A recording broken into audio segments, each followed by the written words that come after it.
교회 안에는요, 열심히 복을 찾고 구하고 두드리지만 얻지 못하는 자들이 있습니다.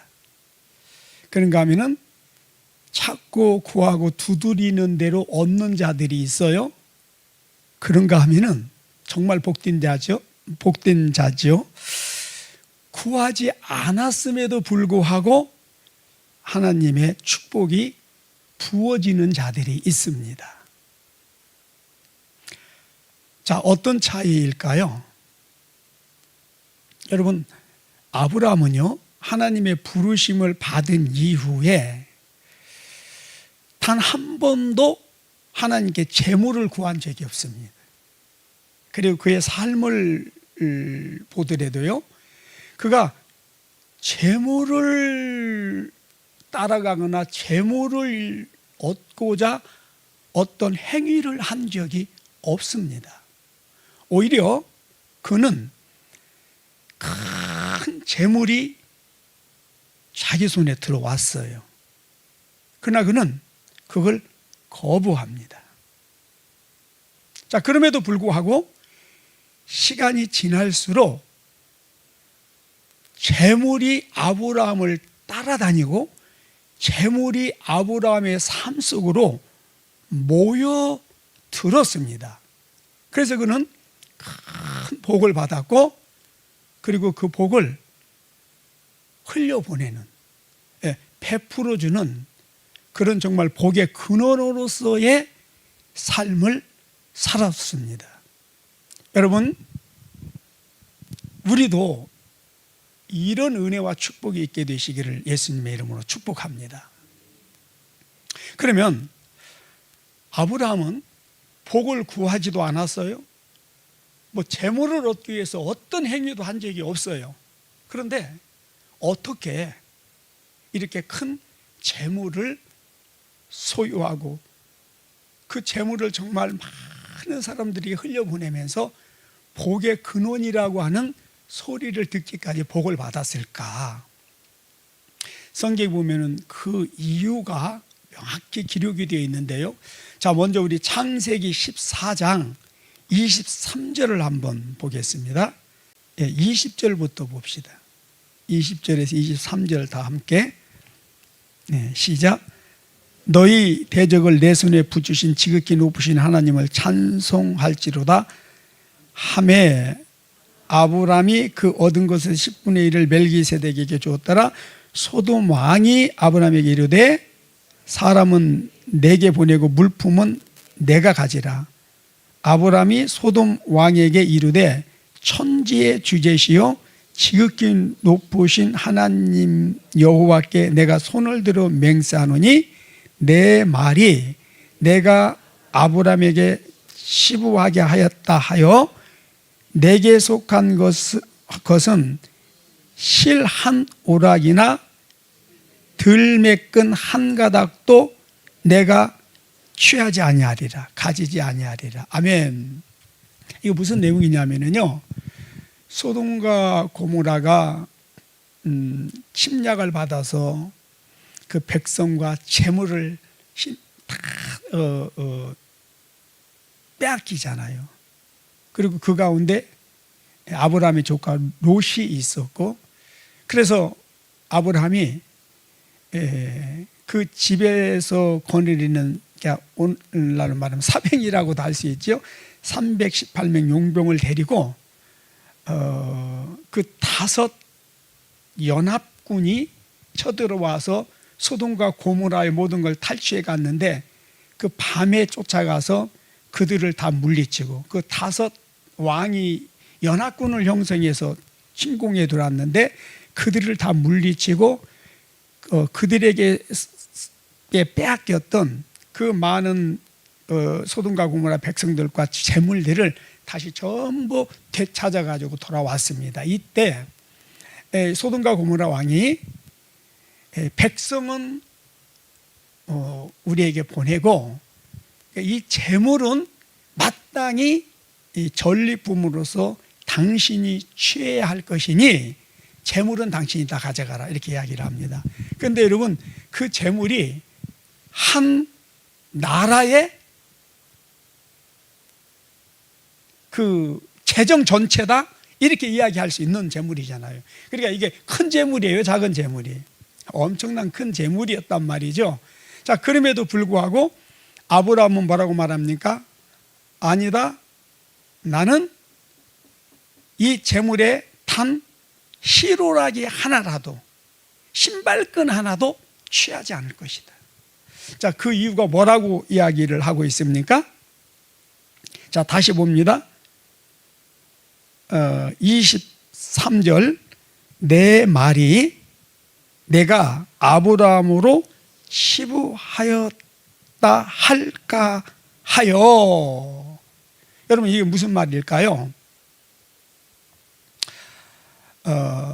아브라함은요, 확실하게 하나님께서 창세기 12장 1절에서 3절까지 축복에 대한 언약을 하셨잖아요.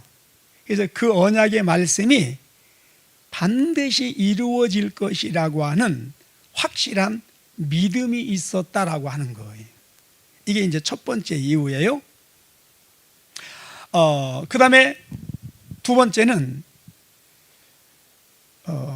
내가 만약에 이 소돔과 고모라 왕으로부터 이 재물을 취했을 때에 분명히 하나님이 나에게 큰 은혜와 복을 주실 텐데,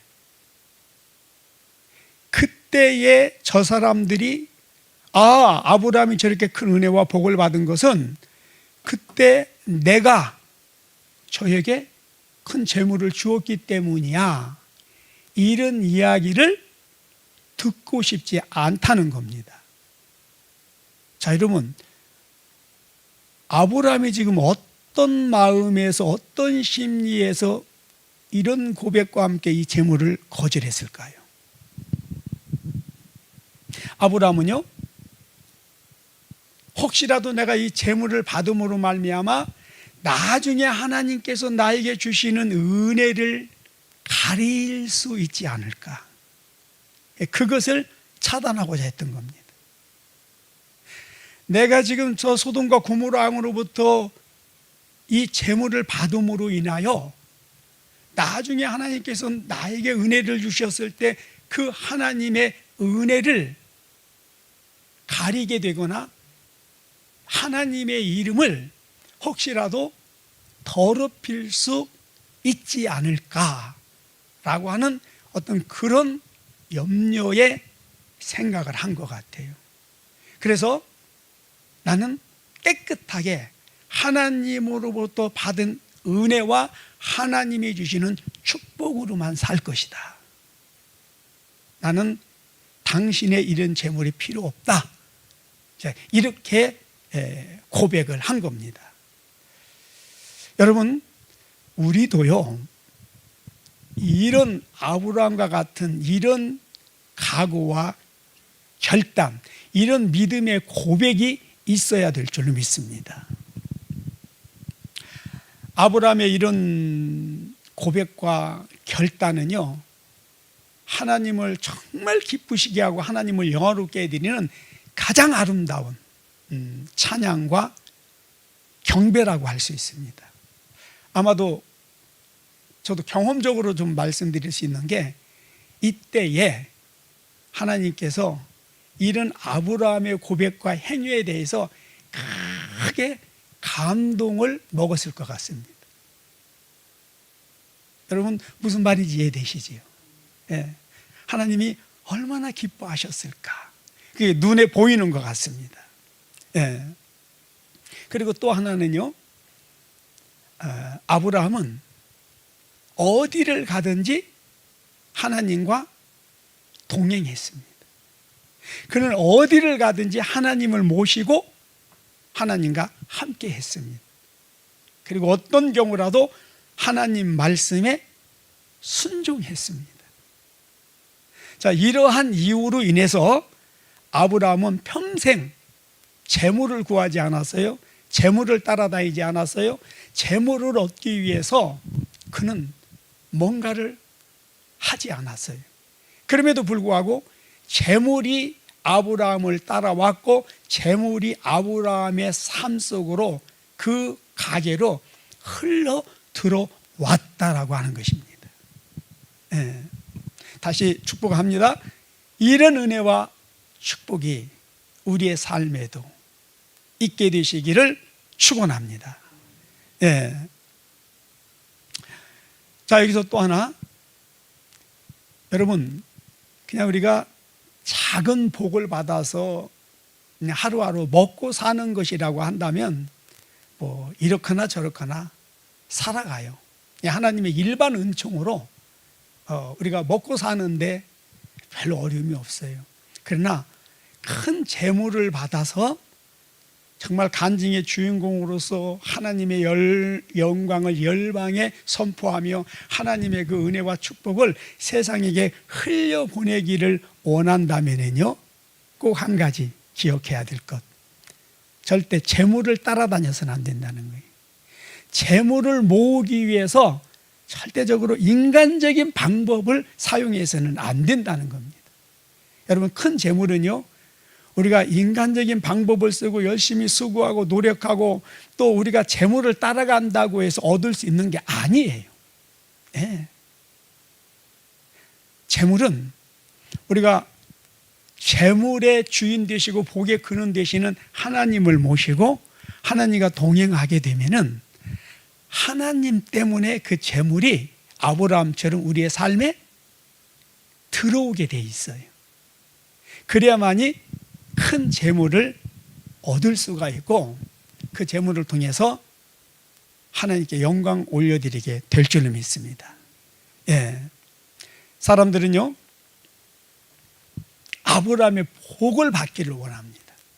그래서 하나님 우리 자녀들에게 아브라함의 복을 주시고요, 하나님 우리의 삶에 아브라함의 복을 주십시오. 예, 기도해야 되죠. 그러나 아브라함의 복은 아무나 원한다고 받는 것은 아니다라고 하는 겁니다. 그럼 아브라함의 복을 누가 받을까요? 아브라함처럼 살면 돼요.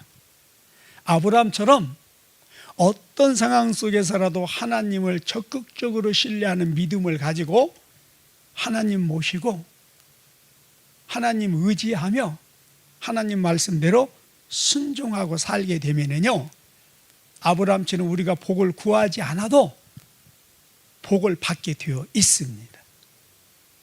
자, 오늘 이 갈라디아서 본문 다시 한번 보겠습니다.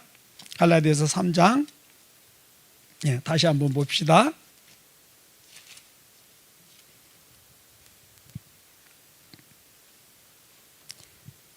(9절) 시작. 그러므로 믿음으로 말미암는 자는 믿음이 있는 아브라함과 함께 복을 받느니라. 아멘. 무슨 말씀이에요? 아브라함과 같은 믿음을 가지고 아브라함처럼 그렇게 하나님을 경외함으로 섬기며 살게 되면은 아브라함의 복을 받게 된다, 그 말씀이에요. 예. 요즘 이렇게 외부에서 재정적인 어려움으로 이렇게 상담을 하러 오시는 분들이 계신데요, 상담을 하다 보면 정말 마음이 아프고 안타까운 이제 그런 것들을 많이 느낍니다. 근데 그 이유가 뭐냐면 그들이 재정적인 어떤 어려움으로 막 고통을 당하고 그래서 마음이 아프고 안타까운 것이 아니라 당하지 말아야 되는 환난과 고통을 당하고 손해보지 말아야 되는 손해를 보는데, 그 이유가 뭐냐면 하나님에 대한 무지, 말씀에 대한 무지, 예. 그리고 기도해야 되는 사람들이 기도하지 않기 때문에, 특별히 그토록 복을 받기를 원하는데 하나님의 것을 도둑질하는 거, 그게 뭐예요? 11조 안 드리는 거. 그래서 왜 11조를 안 드립니까 했더니 11조 안 드려도 되지 않습니까? 뭐 성경에 11조 드리라는 말이 있습니까? 이 말도 되지 않는. 그리고 어떤 분은 그래요. 11조를 어떻게 드리는데요? 11조를 어디에 드려야 되는데요? 이게요, 목사님의 입에서 나온 이야기. 믿기지 않지요. 네. 그런데 환경이 너무너무너무 어려운 거예요. 그런데 더 심각한 문제는 자기가 하나님의 말씀을 모르고 이렇게 하나님의 법을 지키지 않음으로 인하여 그 다가온 어떤 재정적인 어려움, 또 어떤 생활의 여러 가지 그런 어려움에 우겨싸여 있는데 정작 본인은 왜 내가 이러한 어려움을 당해야 되는지를 모르고 있다는 거예요. 그러면서 누구를 원망해요? 하나님을 탓하고 하나님을 원망하고 있더라는 거예요.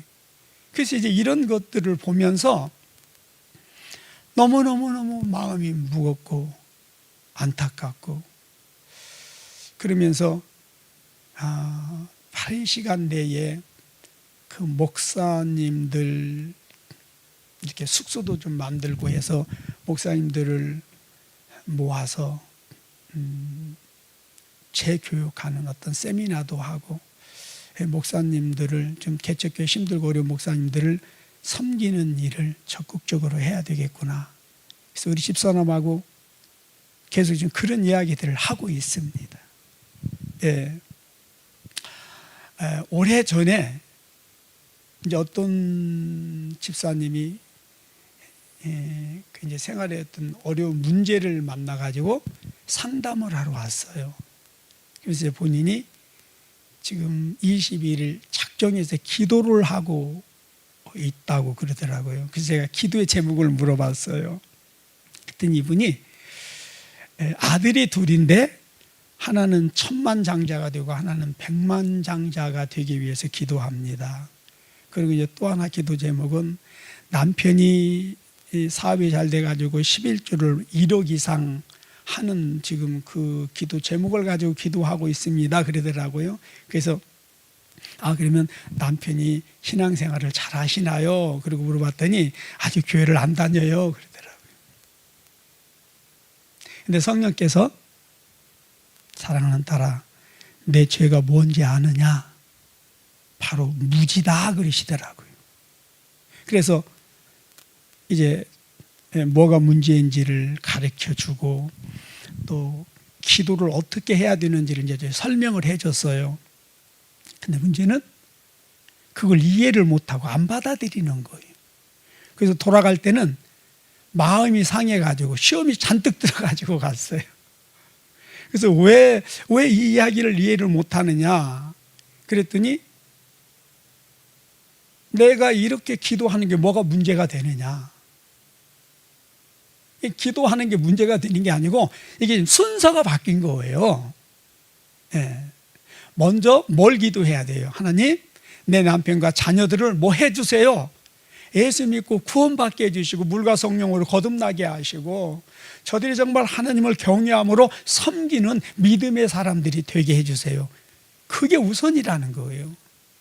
그런데 우리 목사님이 이렇게 기도하라고 했고 우리 성도들이 다 기도하는데 왜 당신은 다르게 이야기를 하느냐? 그게 뭐 할 말이 없잖아요. 그 살았다고 가시라고. 지난 가을에도 어떤 주의 종이 재정적인 큰 압박 속에서 뭐 이게 보니까 방법이 없더라고요.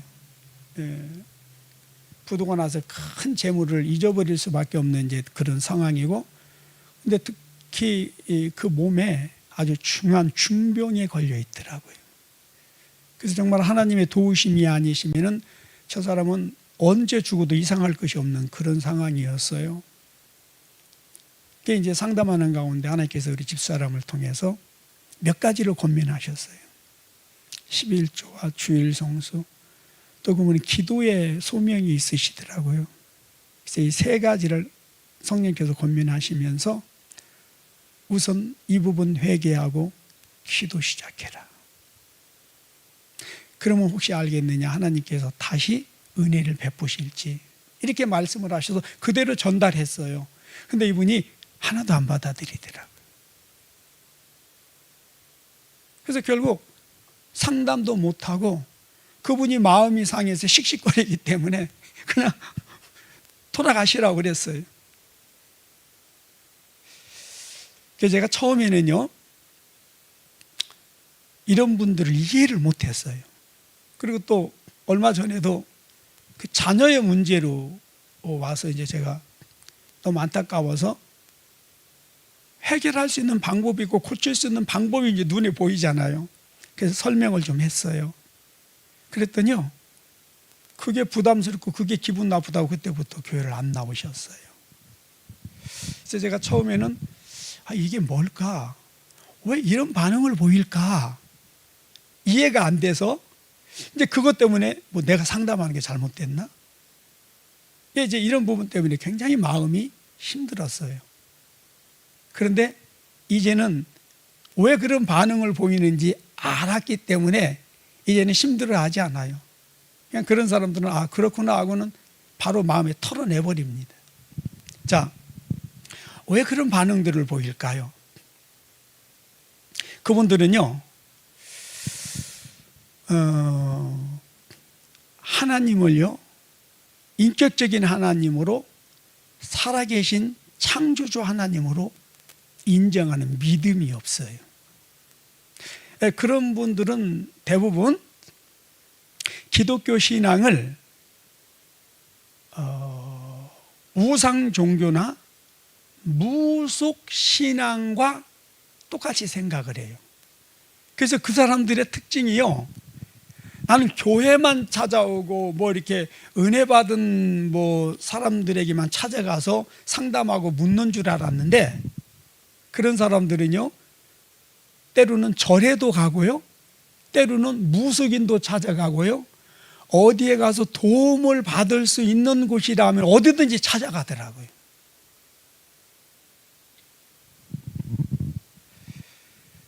무당들이, 무속인들이 예수 믿는 사람들이 많이 오고, 심지어 목사들도 오고, 어떤 목사는 내가 이번에 목사고시에 합격하겠습니까? 떨어지겠습니까? 그걸 묻더라고. 신문에도 나오는 사실이잖아요. 그래서 말이 이게 지어낸 이야기겠지. 근데 그게 사실이었던 거예요. 예. 여러분, 우리가 믿는 하나님, 우리가 믿는 기독교 신앙이라고 하는 것은 그런 것이 아니지 않습니까? 성경에도 보면은 사울이 때로는 하나님 앞에서 묻다가 하나님이 응답을 안 하시면 누구에게 찾아가요? 무당에게 찾아가잖아요. 그러다가 완전히 버림을 받았습니다. 그래서 성경이 뭐라고 말씀하고 있냐면, 사울이 그렇게 멸망당한 것은 하나님께 묻지 않고 무당에게 물었기 때문이다, 그렇게 말씀하고 있습니다.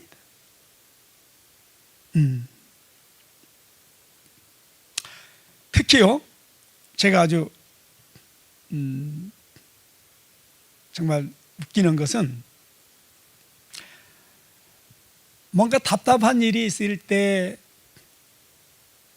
그걸 누구에게 묻거나 또 해결하고자 무속인이나 아니면 이렇게 절의 스님들을 찾아갈 때는요, 꼭 뭘 들고 가요? 복채, 꼭 봉투를 들고 가요. 그런데 교회 올 때는 어때요? 목사님들이나 교회에 상담하러 올 때는 빈손으로 오더라는 얘기예요. 그렇다고 상담하러 올 때 봉투 들고 오라는 이야기 아닙니다. 우리는 그동안 단 한 번도 그렇게 많은 하나님께서 치유의 역사를 이루어주셔서 많은 사람들이 고침을 받고 많은 사람들을 상담했지만, 그 대가로 누구에게 단 한 번도 물질을, 헌금을 요구한 적이 없어요. 오히려 가끔씩 오는 사람들 중에 보면 가끔씩 작은 예물이나마 봉투를 들고 와서 이거는 감사해서 하나님 앞에 드리는 겁니다라고 내지만, 그러나 성령께서 받지 말라 하시면은 가지고 가서 본교에 드리세요. 그걸 돌려보냅니다. 또 그런가 하면은 어떤 분들은 상담을 할 수가 없는 경우가 또 있어요. 그래서 그냥 돌려 보내는 경우도 있어요. 왜냐하면 여러분, 기본적으로 우리가 이렇게 이제 상담을 할 때는 뭐가 전제가 되죠? 하나님의 말씀이 기본이 되고 그 말씀이 전제가 되잖아요. 그래서 우리 그리스도인들에게 있어서 가장 중요한 것은 하나님의 말씀과 기도거든요. 제가 가끔씩 말씀을 드립니다마는 우리가 어떤 경우라도요, 말씀과 기도만 붙들고 말씀과 기도 안에 거하면은요, 어떤 문제라도 다 해결이 돼요. 그래서요, 다른 사람에게 가서 상담할 이유가 하나도 없어요. 근데 말씀을 무시하고 진리와 상관없이 신앙생활을 하고 기도하지 않기 때문에 말씀으로 돌이키라고, 기도하라고 하나님께서 문제를 허용하시는 경우가 대부분이에요. 그런데 이게 말씀을 모르는 거예요. 계명을 전혀 모르는 거예요. 그래서 하나님의 말씀대로 살아야 된다고 하는 것을 설명하고 싶은데, 설명해 줘야 되는데 이해를 못하기 때문에 설명을 할 수가 없는 거예요. 여러분, 이게요, 그냥 일반 성도들의 문제뿐만이 아니에요. 목회자들의 문제도 그렇더라는 거예요. 그래서 사실 좀 마음이 굉장히 무겁고 많이 힘이 들어요. 주님, 어떻게 해야 될까요? 그래서 요즘은 우리 집사람이 많이 바쁘고 피곤함에도 불구하고 집사람도 그래요. 무조건 상담합시다. 목회자들의 경우에는 무조건 상담합시다. 그래서 다음 주에도 여러분이 지금 상담을 하러 지금 오세요.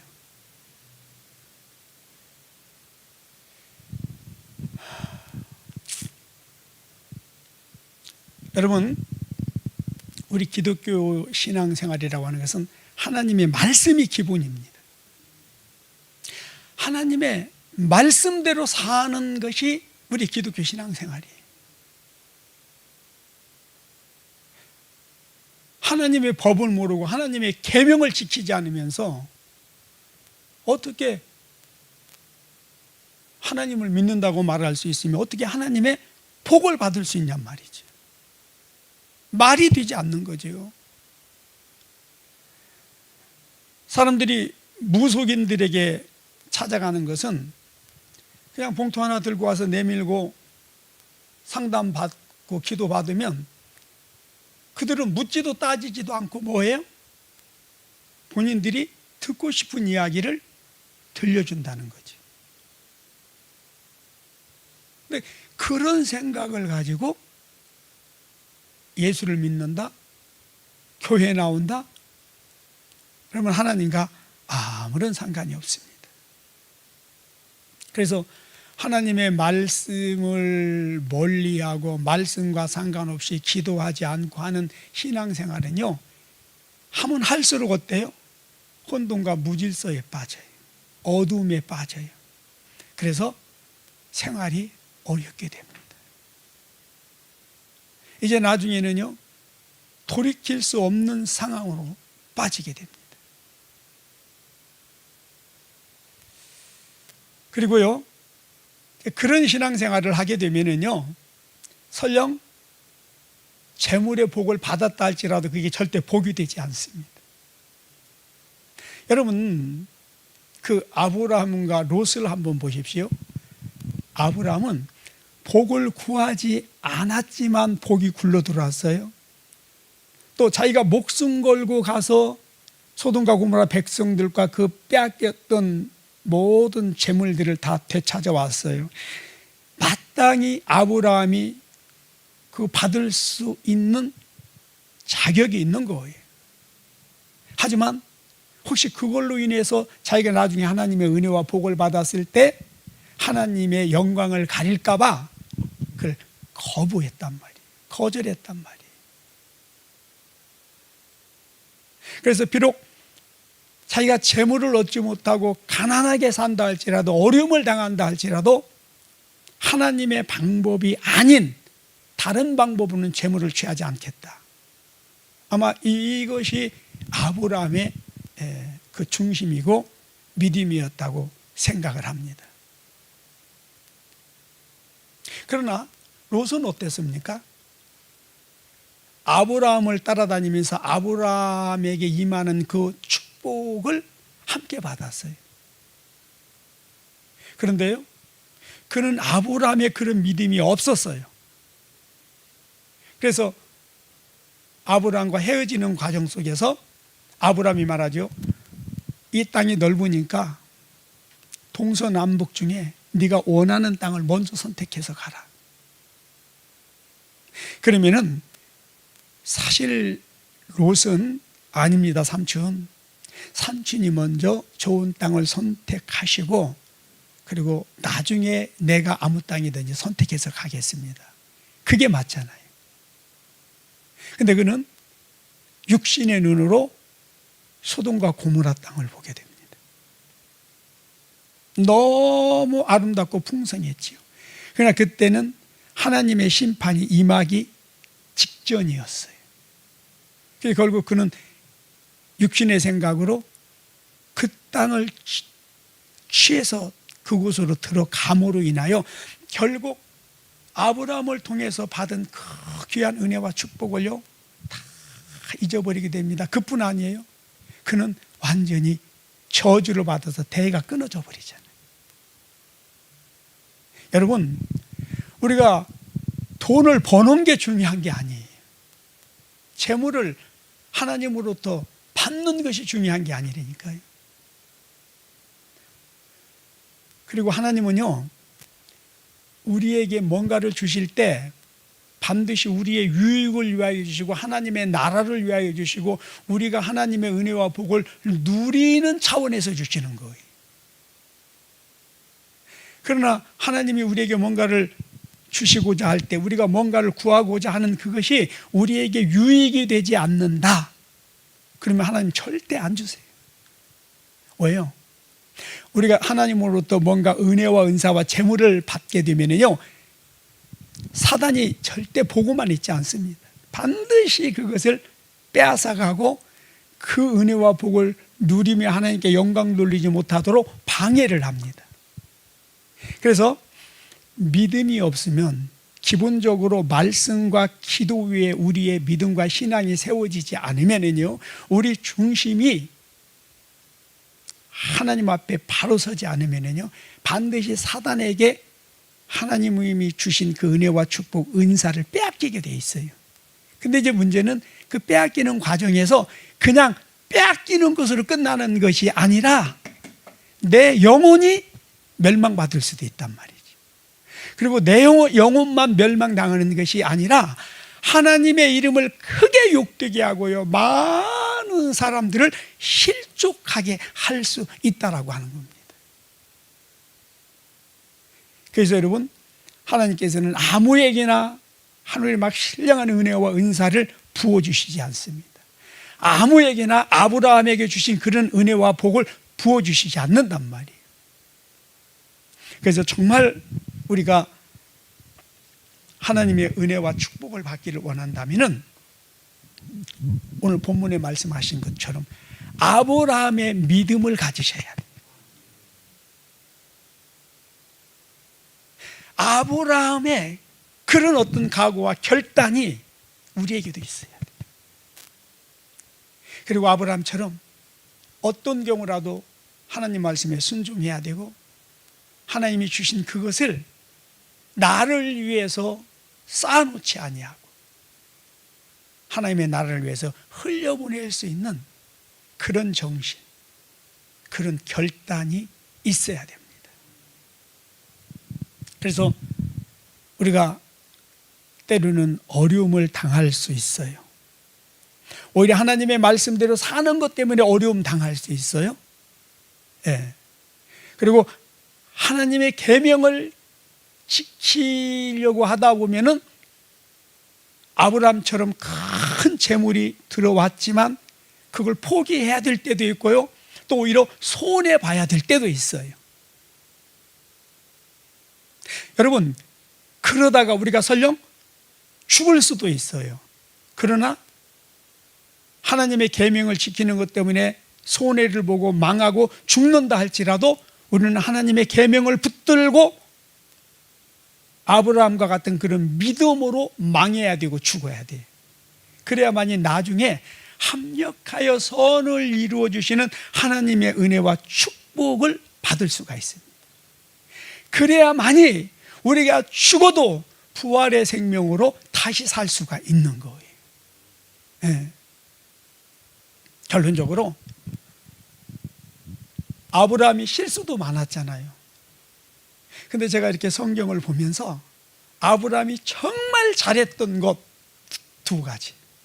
하나는 바로 이 창세기 14장에서 소돔과 고모라 왕이 그 재물은 네가 취해라 라고 할 때에 나는 하나님으로부터 받아야 될 축복이 있고 하나님으로부터 재물의 복을 받았을 때 혹 네가 아브라함이 저렇게 복을 받는 것은 내가 아브라함에게 재물을 주었기 때문이야, 그런 이야기를 듣고 싶지 않다. 그러면 우리가 거절한 거예요. 그리고 또 하나는 뭐예요? 이삭을 바치라고 할 때 묻지도 따지지도 않고 순종하여 이삭을 하나님 앞에 번제로 바쳤던 사건. 이 두 가지.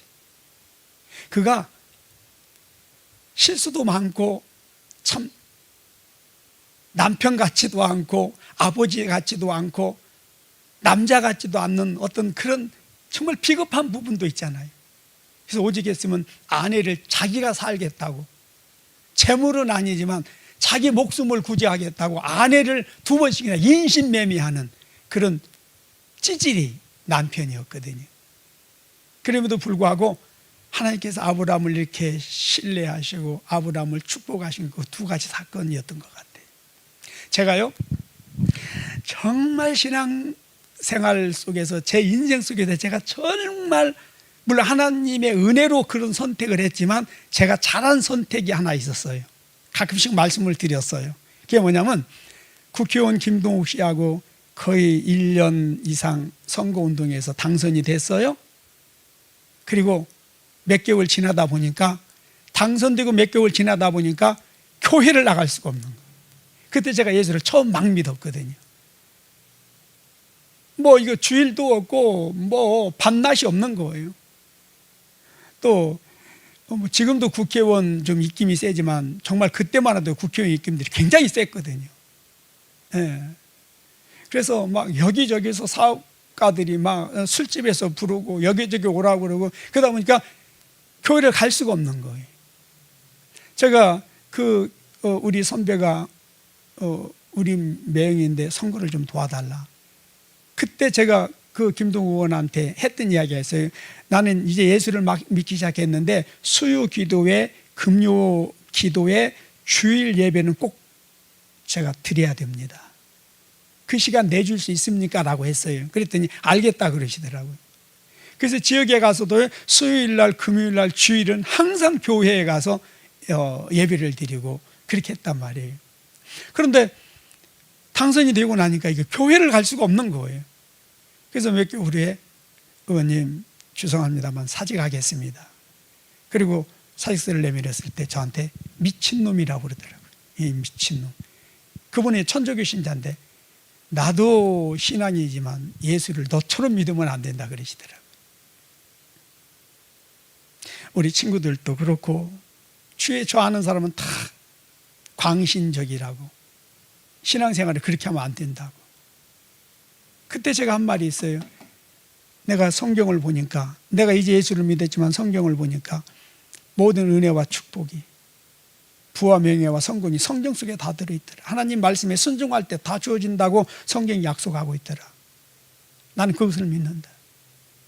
그러면서 내가 예수를 믿고 복을 받거든 그때라도 하나님이 살아계신 줄 알고 예수를 믿어라. 큰 소리 땅땅 치고 나왔어. 지금도 생각해보면 그게 가장 잘한 거였어요. 그래서요 내가 집사람을 만나서 결혼을 하게 됐고 물론 힘든 과정은 있었지만 목사가 되었고, 우리 집사람 때문에 오늘날 제가 여기 서 있을 수 있는 거예요. 그래서 오늘날 이런 사역을 할 수가 있게 된 겁니다. 너무너무 잘한 거잖아요. 잘못하는 게 너무 많고 부족한 게 너무 많지만 하나님이 그때 나는 뭔지도 모르고 했는데 하나님께서 그때 좀 감동을 먹으셨겠다, 그런 생각이 돼요. 그리고 또 하나, 제 예루살렘 요양원 우리 집사람하고 김성호 권사가, 내가 아무리 봐도 처음에는 막 용기를 북돋우고 믿음으로 막 끌고 나갔는데 어느 시점에 가니까 이건 더 이상 안 되겠더라고요. 이건 도저히 안 되는 거예요. 그래서 여기서 접자. 이제는 안 되겠다.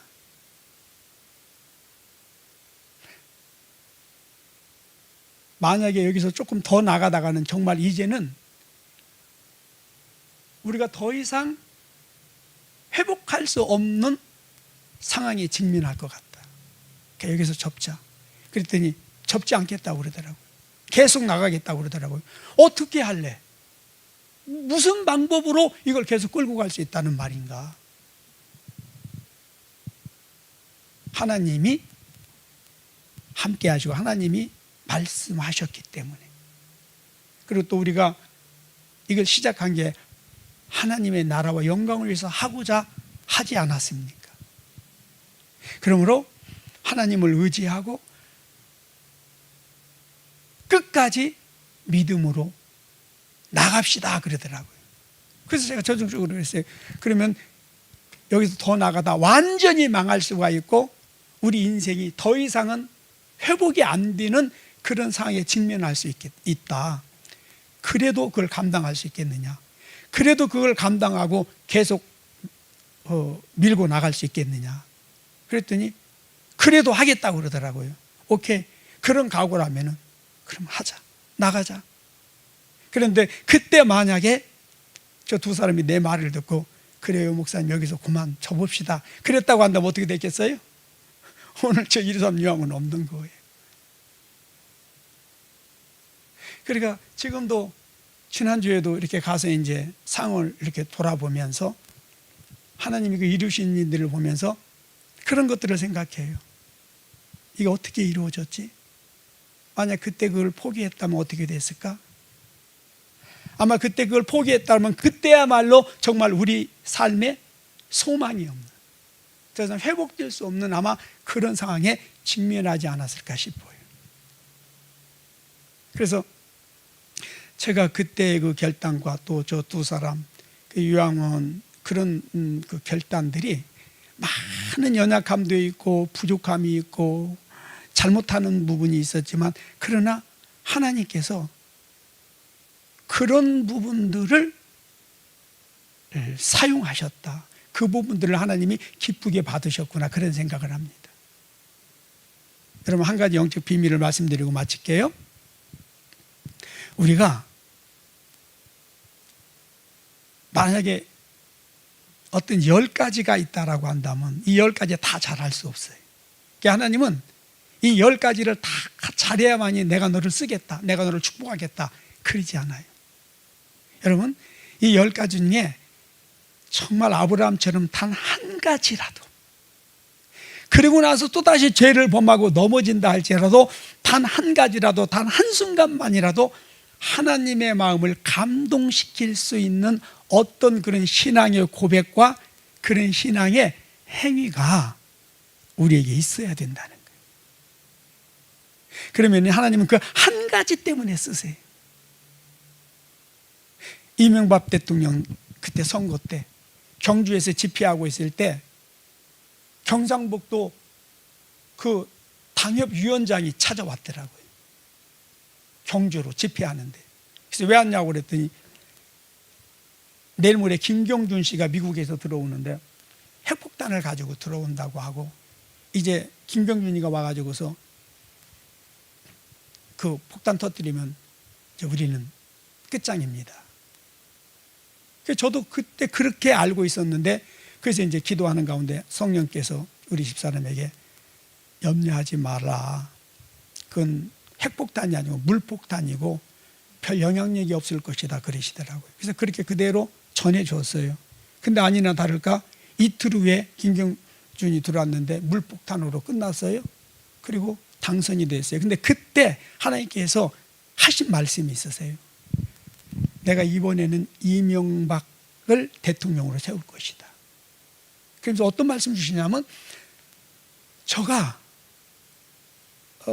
내 기준에서 9가지는 다 잘못하고 있고 내가 인정할 수 없다. 저의 신앙을. 그러나 한 가지 내가 저를 인정하고 이번에는 내가 저를 대통령으로 세우기를 원한다 그러시는데 그게 뭐냐면은 그가 공개석상에서 서울시장 때 내가 이 서울시를 하나님 앞에 올려드리기를 원합니다. 공개적으로 이야기해서 그 비난도 많이 받았잖아요.